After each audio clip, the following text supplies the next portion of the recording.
My name is Kay Miller, and I have some good news for you today. No matter what situation you may find yourself in, this book will give you everything you need to turn it around and go to the next level with supernatural expediency. Most authors only give you a quick look inside, but we decided to team up with our friends at Story Vision Videos to reveal to you, through this short video, a more visual look into what this very special book has to offer you. Before I proceed, let me ask you this. Have you ever wondered why most prayers go unanswered? Why bad things happen to good people? Why some good people struggle their whole lives and never get ahead, while others seem to have it so easy? They have perfect health, big fat bank accounts, a wonderful happy marriage, great kids, the home of their dreams, and success just seems to chase them down. So you ask, why them and not me? What do they have that I don't have? Well, finding those answers was a journey for me. But getting the answers radically changed my life, and it will change yours as well. My journey of discovery all began with my really bad day. It was spring many years ago, and I was living alone in an apartment in Houston, Texas. My mother had an illness so severe she needed constant care, so I took her in. I wasn't able to work during that time, which forced us to live off my savings.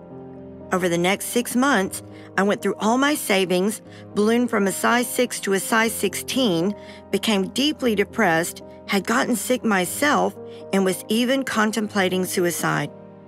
Just when I thought things couldn't possibly get any worse, I woke up to an eviction notice taped to my door.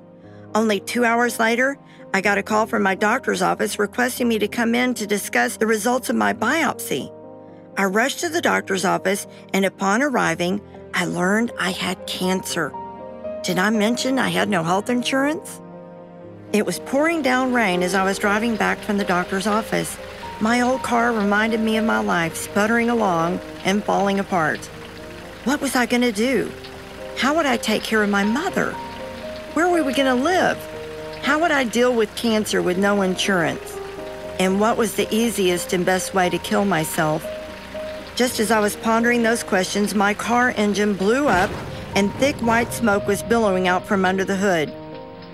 Now, stranded on the side of the road in the pouring rain with cancer growing in my body, crying my eyes out, I lifted my face and arms to heaven and screamed out, "God, I've been a good person all of my life. Why is this happening to me? What have I done? Why am I being punished?" After my emotional conversation with God, I got a ride back to my apartment. The rain had stopped and the sun had come out, so I decided to change and go out by the pool to figure things out. As I was looking for a place to sit at the pool, I saw a girl meditating at the pool's edge. She was seated on a grass mat in the lotus position, wearing an all-white leotard on her perfect body, looking completely peaceful. Strangely, I seemed to be led to sit by her. I resisted at first, but then gave in. Eventually, she opened her eyes, and we struck up a conversation. Before I knew it, my whole story of my really bad day just came pouring out. She let me finish, then she looked me in the eyes with no emotion whatsoever and said, "When one is in a hole, one should stop digging." I thought, what is that supposed to mean? She went on to say that I was 100% responsible for everything that had happened. She told me she had some books for me to read that would help me understand. At this point, I wanted nothing to do with her or her books. Then she got a little bit more direct and asked, "Do you believe the Lord works in mysterious ways?" I grimaced and reluctantly answered yes. Then she said, "Well, how do you know God didn't send me to help you find the answers to your questions?" Now she had my attention because how did she know I'd ask God any questions? Before I knew it, I was on my way with her to her apartment to get the books. I had asked God specifically why all this was happening to me. And to my surprise, the very first book I picked up and opened gave me the answer. Up until that moment, I'd never thought it had anything to do with what was happening in my life. I believed that what happened in life was all due to external forces such as random circumstances, people, happenstance, luck, and God. But according to what I'd read, that wasn't true. Life was not happening according to an external source, but an internal one, my very own belief system. The scripture, as a man thinketh in his heart, so is he, immediately came to mind.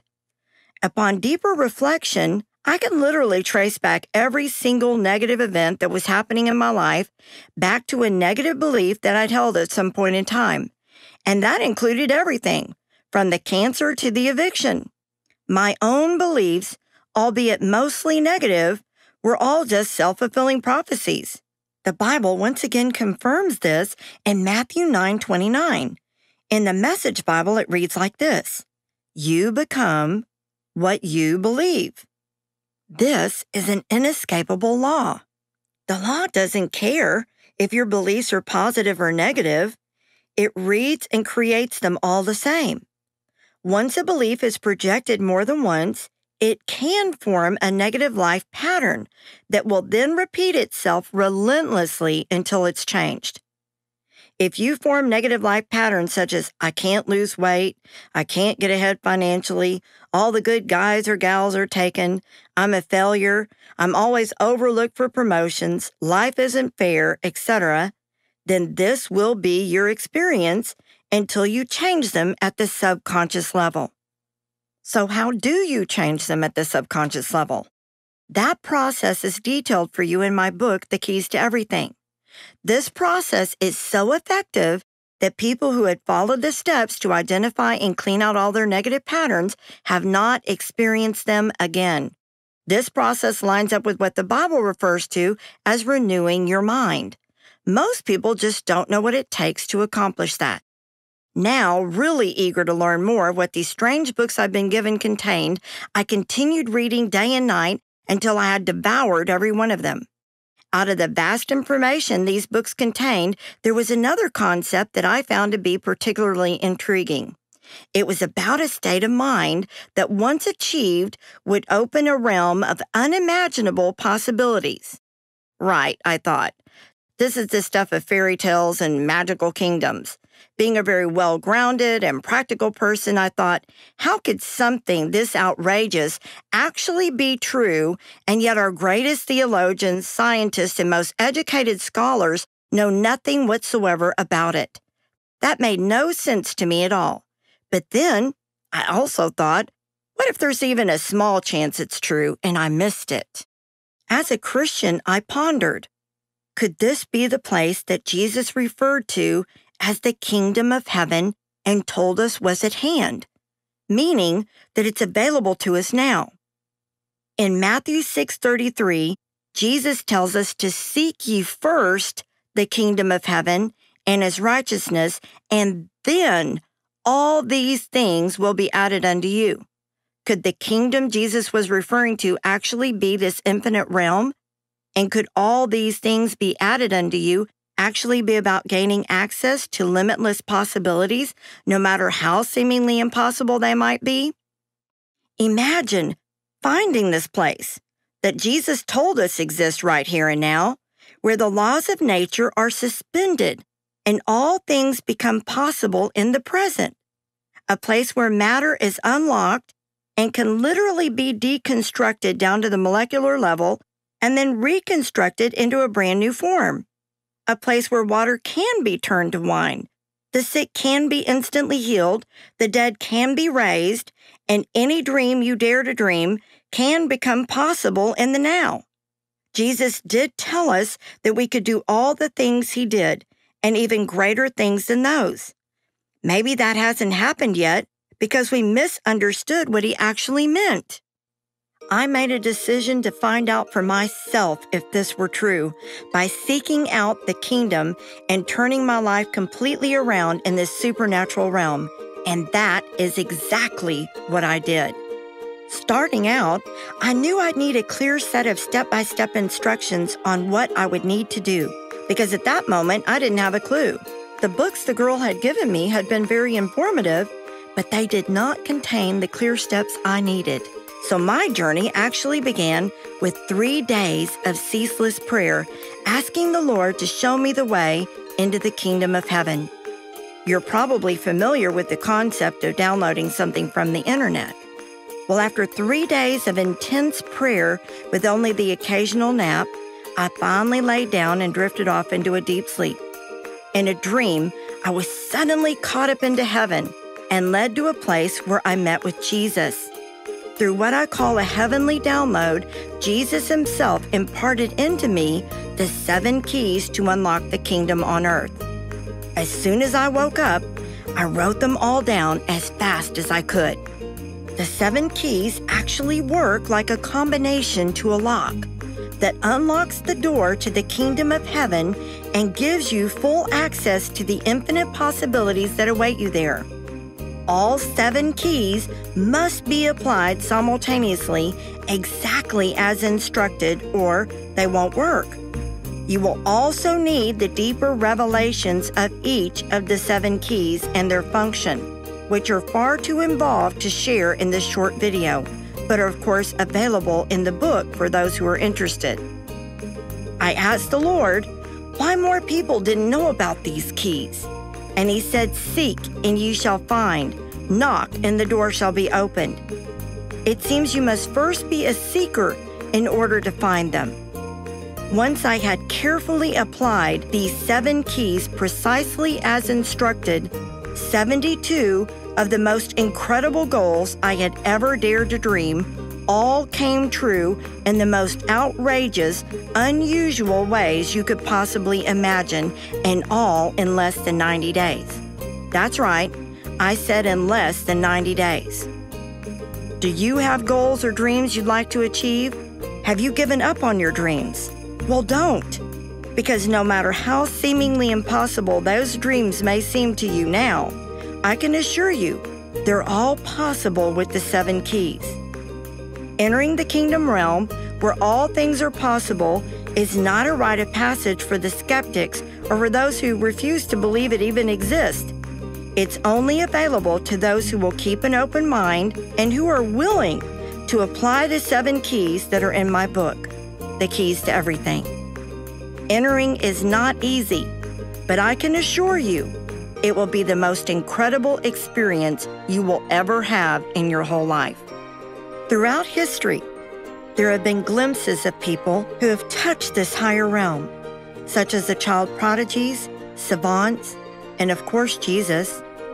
And we've also observed the feats of supernatural strength, such as a mother lifting a car off of her child, and the true miraculous healings. But I believe that all of mankind is now being awakened to this higher realm of possibility, and that the supernatural will soon be commonplace. Now, back to my story. As I applied the 7 keys in their exact order as instructed, I literally felt the atmosphere shift as I entered this realm. It was then that heaven and earth began to move very swiftly to lay everything at my feet that was necessary to bring about my wildest dreams. After countless so-called coincidences and chance meetings, I knew that none of it was happening by accident. What Jesus said was true, and the keys were real. To my doctor's complete disbelief, my cancer was totally healed within only days without any medical treatment whatsoever. I had effortlessly lost 70 pounds without dieting, and my mother was living on her own happy and well, after 7 years of the best doctors telling us she was incurable. But those few miracles were only the tip of the iceberg of what was to come. Like a kid at Christmas with all the limitless possibilities that were available, I decided to make a Christmas list. First and foremost on that list, I wanted a closer walk with God and to grow as a Christian. I wanted to receive complete deliverance of all the negative life patterns and glass ceilings that were holding me back and making my life miserable. I wanted more great friends to enjoy life with, and I wanted for all of my family to be happy, healthy, and blessed beyond measure. I wanted to be an even better person with more love, mercy, and goodness in my heart. I wanted the ideal career for me, with the unlimited potential to grow, learn, and advance. And I wanted God's will to be done in my life. I wanted to prosper in all good ways, in wisdom, blessings, favor, righteousness, but also financially. I was frankly tired of being poor, and I wanted to have more than enough so I could share with others.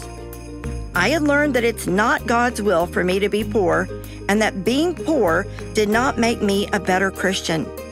And here are some scriptures to back that up. In 3 John 1:2, God said, "Above all things, I want you to prosper and be in health, even as your soul prospers." He also said in Job 36:11, "If you obey and serve me, you shall spend your days in prosperity and your years in pleasures." Furthermore, in Psalms 35:27, he says, "He takes pleasure in the prosperity of his children." How much clearer could he make it? God wants you to prosper. Materially, I thought it would be fun to have an over-the-top dream life to share with my friends and family. I really didn't care as much about these things, but I thought, why not go for the best life I could imagine, since nothing was impossible? One of the things I listed just for fun was a large yacht with captain to be kept at the most exclusive yacht club in our area. I wanted to be able to take everyone out for a fun time on the water and then dinner at the club. I mean, it wasn't all about me. I wanted to share my good with everyone. I want you to get that. In my opinion, a good life isn't worth having if you don't intend to share it with others. There were many more over-the-top material goals I had listed at the time, but we'll leave the rest of that for the book. Once I had a clear set of goals, I started to apply the 7 keys with great diligence. Within only a few days of perfect application, strange and wonderful things were already happening. Inside 90 days, through a sudden whirlwind of miracles that are all detailed in the book, my life had been completely transformed from being hopeless, sick, fat, miserable, and poor, with a sick mother to take care of and nowhere to turn, to thin, happy, healthy, living the lifestyle of the rich and famous. Everything I had put on my Christmas list, right down to the yacht with captain, had all popped into my life just as easily as popcorn popping in the microwave.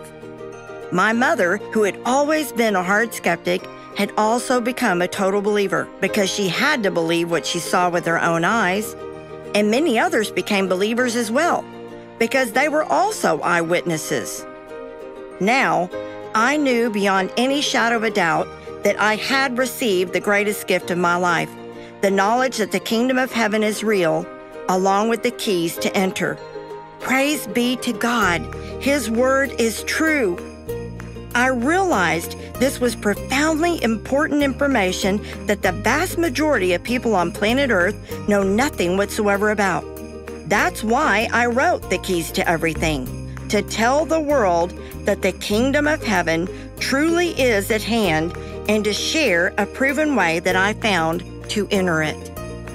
This book is helping to facilitate a great awakening by releasing a tsunami of real truth into the world. 9 out of 10 of those who have already read this book are eagerly referring it to others. Those statistics are unheard of. This is not just another book, it's a movement.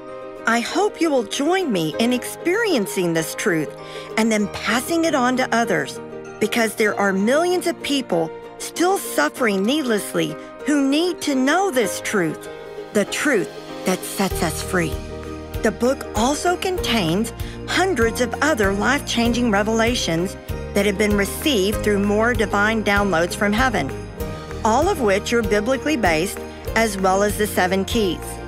You might not be a Christian, but you should know that people of all faiths, from Buddhists to Baptists and even atheists who have read this book, have found it to be extremely beneficial. For book reviews, you can go to the website. If you're still a bit skeptical, let's face it, the only way you'll ever really know is to keep an open mind, get the 7 keys, and prove it for yourself.